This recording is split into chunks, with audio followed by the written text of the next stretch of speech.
OA o overacting. Yan po ang reaksyon ng Bureau of Immigration sa nag-viral na post nitong si Zian Gaza kung paano raw siya nakalusot abroad kahit meron siyang mga arrest warrants.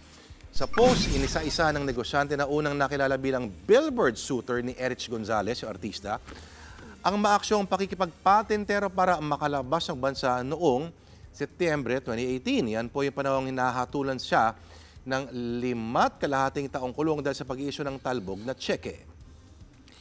Para daw malito ang mga mag-aaresto, nag-book siya ng 3 flights kung saan decoy ang dalawa. Pero sabi ng BI o Bureau of Immigration, hindi talaga nila maharang si Gaza dahil wala naman siyang whole departure order.